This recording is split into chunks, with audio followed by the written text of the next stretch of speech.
Do you see this? Pathetic. Absolutely terrible. Being an artist is supposed to be dreamy and aesthetic, okay? Who would let their sacred art studio get to this state?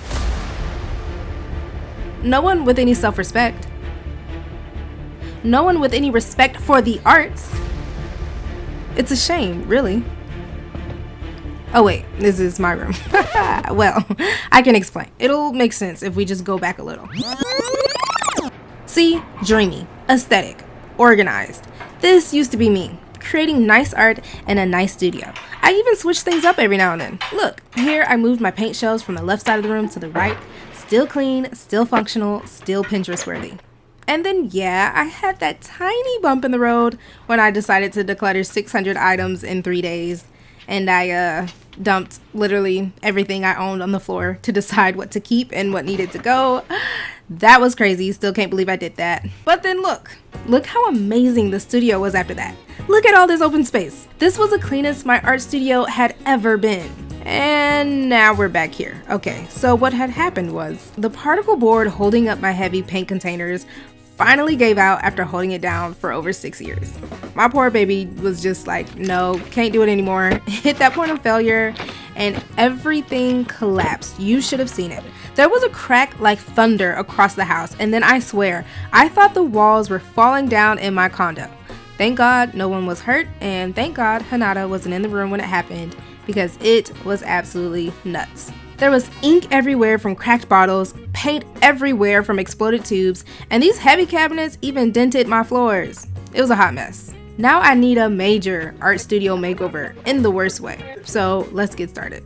First things first, I got my agent on the line for some help.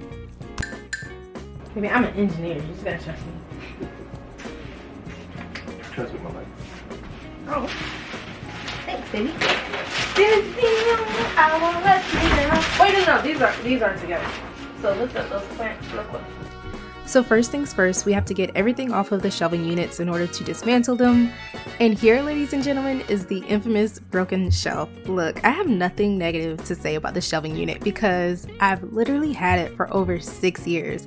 And these white cabinets by Golden are so heavy, especially when they are filled with paint. So I can't even complain. That's why I bought the exact same shelving units to replace the ones that broke, except a more updated version and in black instead of silver or chrome because I just like black as an accent color. And yes, I do have a bit of a type A personality, especially when it comes to my art supplies. So just keep that in mind.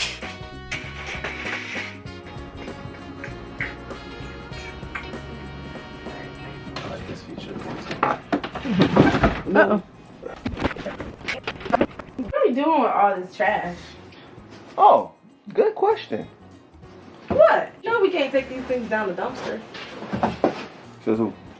We can't take that down the chute. That's not gonna fit in the chute. That's not gonna shoot. It's gonna sit in recycling. Huh? No, baby, that's not recyclable. They're gonna charge us $100 if we put that in recyclable. So what we're gonna do? I don't know. Late night. Dump it in a dumpster.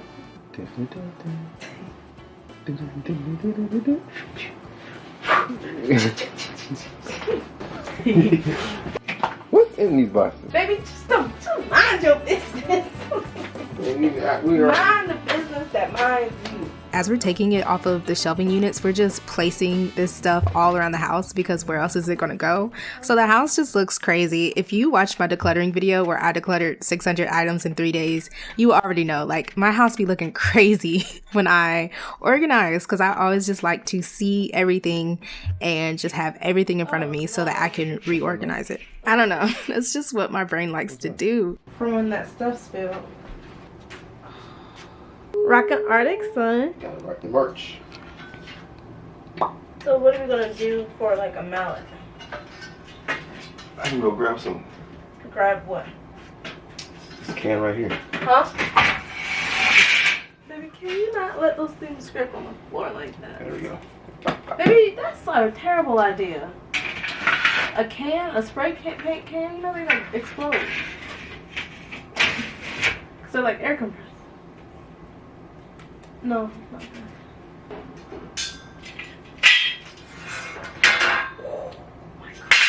I use a staple gun.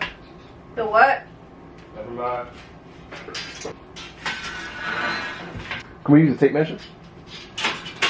It's okay, baby. Don't worry about it.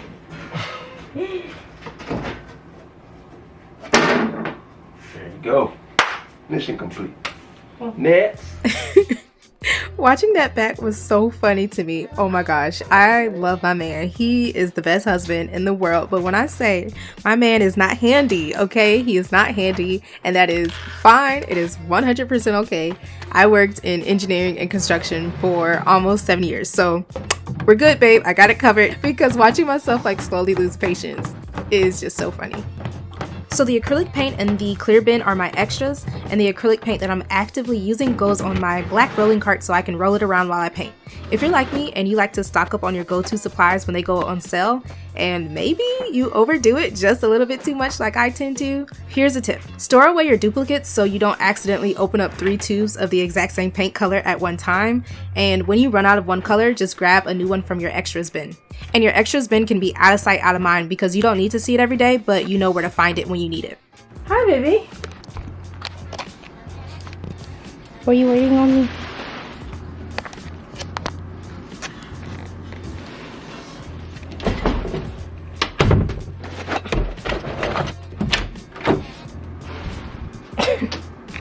You can come in.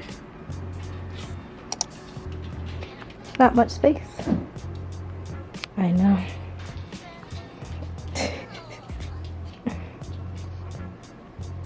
She wants to go to the window. She's like, help. Maneuvering. There you go. Later in the video, I'm going to tape up all these loose hanging cords because loose cords drive me crazy. Making progress. The best tip I can give for organizing your art studio, especially if you're like me and you have a lot of stuff, and especially if you're in a smaller space or sharing your art studio corner with another room like your bedroom, go vertical. Use shelves to stack your supplies all the way up to the ceiling. Use pegboards. Later in this video, you're going to see me install and use a wall-mounted rack.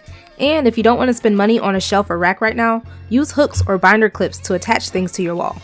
Like clip paint tubes and hang them on your wall with thumbtacks. Going vertical makes great use of empty space, frees up workspace and floor space, keeps things accessible, and makes your studio feel less cluttered. Also, I'm a huge fan of using clear bins for the things that you want or need to see, and using these aesthetic, cute boxes that you find at Michael's for like $2, $3 for the things that look more cluttered and you don't necessarily want to see on your shelf. Just make sure you label them. Actually, just make sure you label everything. Just label every box in your art studio. It'll save you time and a headache later, trust me. Okay, progress update. I just realized that my packaging supplies for my prints are at the bottom of these canvases. I need these 2 white boxes.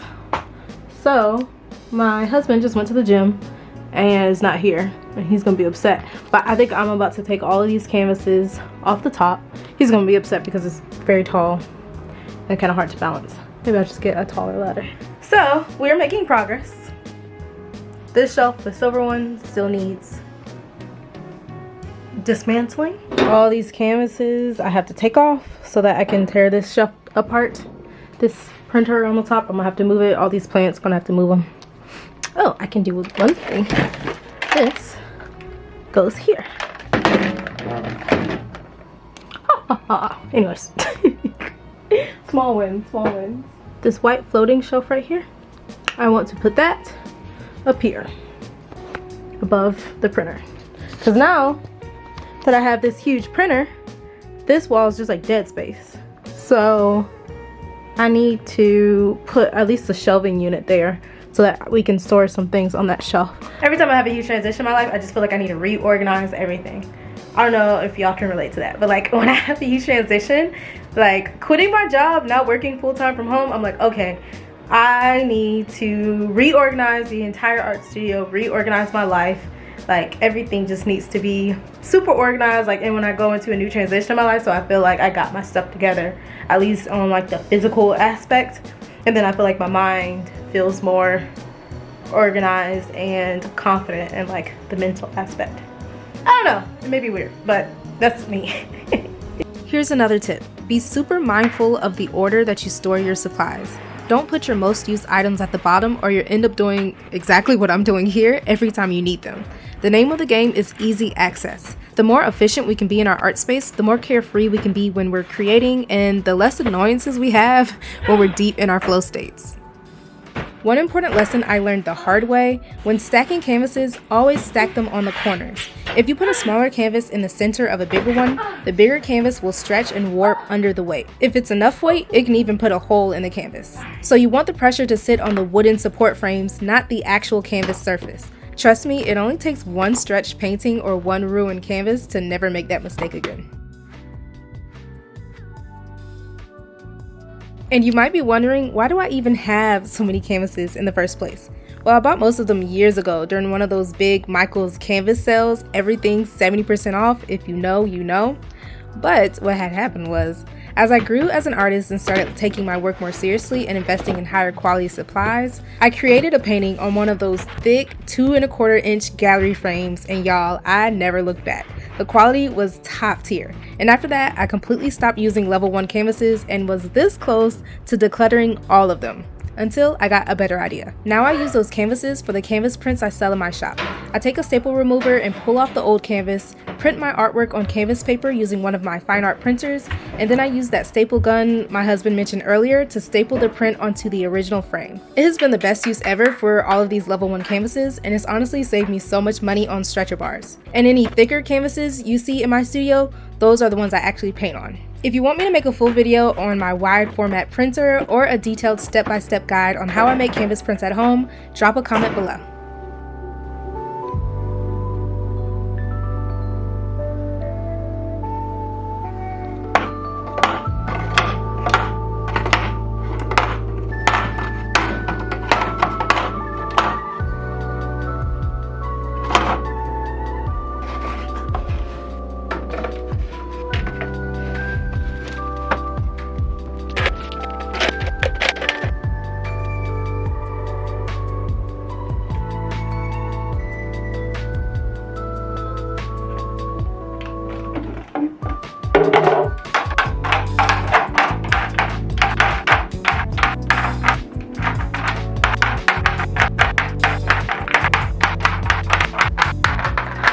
If you're curious about any of the bins, containers, or shelves I used, all the ones I got from Amazon, I've linked them all in the description below. My art love language is finding containers that perfectly fit my supplies. So you'll see me using a variety of different storage containers that make my art supplies easy to see and easily accessible. Heavy on the easy to see, almost all of my containers are clear because out of sight, out of mind, you won't remember to use the supplies that you cannot see. With these cabinets, I keep my oil paint on the right and my acrylic paint on the left, and of course, everything is color coded.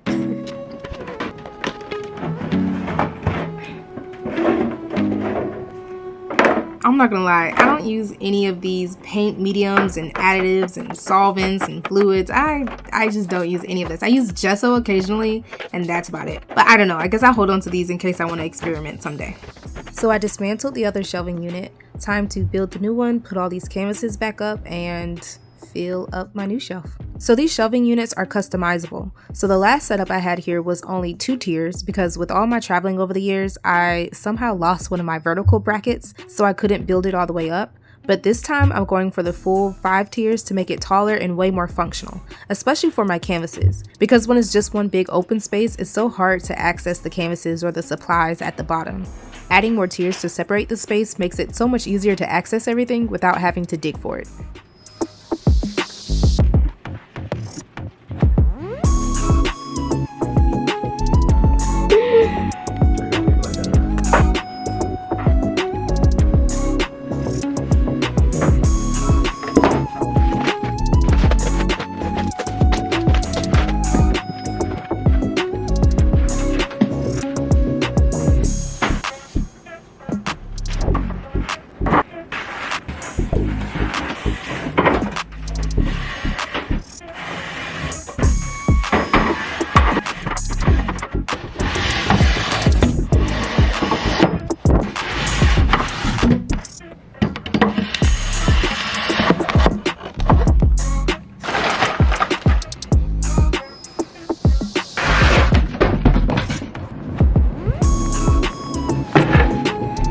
Now you.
Okay, now I need to hang my floating shelves on this wall. And as you can see, with my ginormous printer that sits here, this entire wall is just dead space. But with these floating shelves, I'll actually be able to put this wall to good use. And that brings me to today's sponsor, FlexiMounts. A huge shout out to FlexiMounts for sponsoring this part of the video and providing some heavy duty floating shelves that will help me complete my art studio makeover. I am so excited to put them up. My floating shelves are 4 feet long from FlexiMounts. There's a 6-foot option, but the 6-foot option was gonna have that door hit the shelf when it opened. Or at least almost hit it. It was gonna be really tight. So I went with the 2-foot by 4-foot shelf, and we shall see how this goes. I may have to move this printer, but it's on wheels. So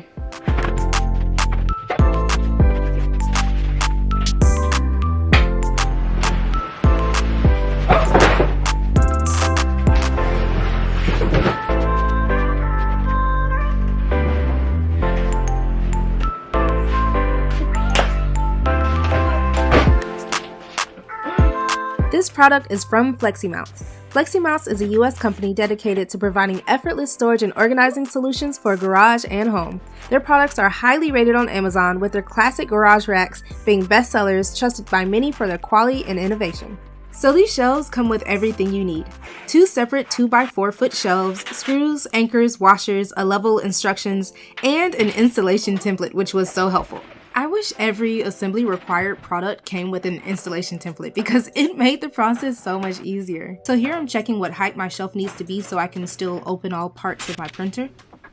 So the shelves come with concrete anchors since they're usually being installed in a garage, but I'm using drywall anchors instead since it's obviously in my house. So this shelf is meant to be installed into wood studs or concrete, but since my condo has metal studs, I'm actually installing it directly into the drywall instead, which is why I needed the drywall anchors. So I use my stud finder to avoid my studs, and I mark my screws in the open drywall space so that I can install my anchors without hitting the metal. I'm specifically using toggle bolts because they hold a lot more weight and are more secure than normal plastic anchors. Toggle bolts work by using these wings that pop open behind the drywall and grip the back of the wall to hold everything securely in place. I'll show you in detail in a second. The only tool you'll need that's not included is a drill. I use this drill bit to core a hole in my drywall, but it's not quite large enough to fit my toggle bolt, so I move my drill in a circular motion to widen the hole until the toggle bolt fits.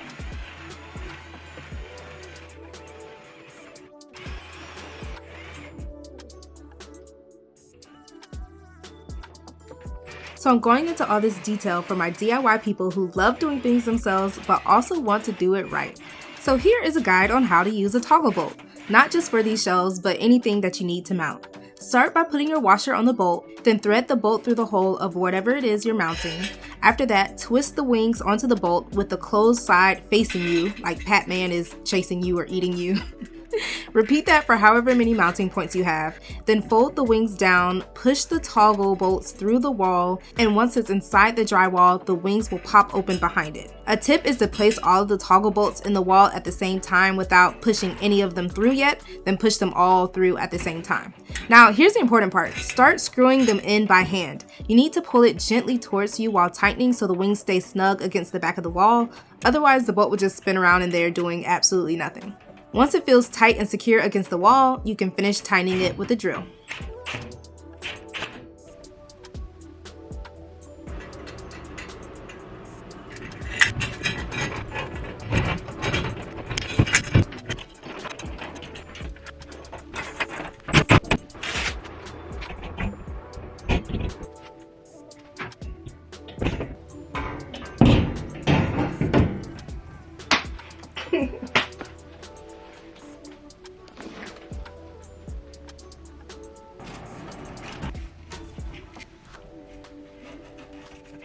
Perfect. There we go. All that drilling got my floors looking dusty.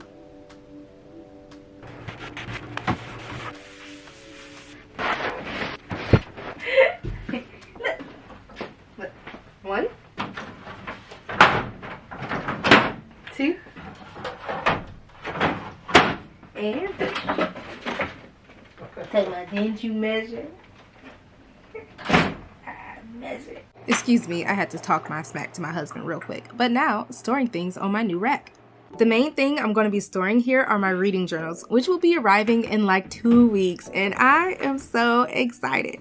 Okay, fun fact about me, I'm a huge reader, and I wanted something that would help me track all the books I read in a fun and engaging way. So one day I decided to combine my art skills and my love of books to design what I truly think are the most beautiful and useful reading journals ever, if I do say so myself. They've got space for detailed reviews, reflections, and all kinds of logs like a book club log, a TBR or books you want to read log, your anticipated releases log, reading statistics, fun challenges, games, and of course, bookish coloring pages all illustrated by me. These are just the first dozen I've received, but I have many more arriving soon.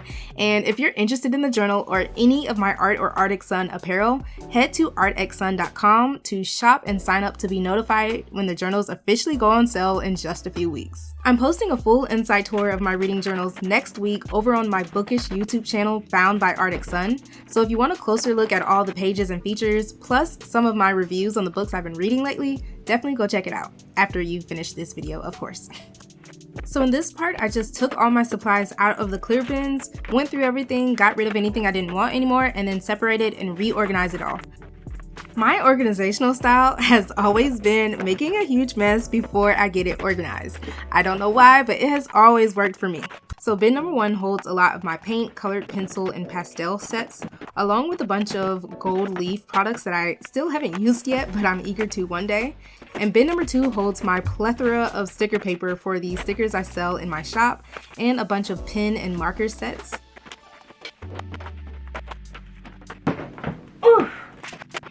And bin number 3 has beads, my glass dip pens, and some of my more unique palette knives. And time for my art studio reveal.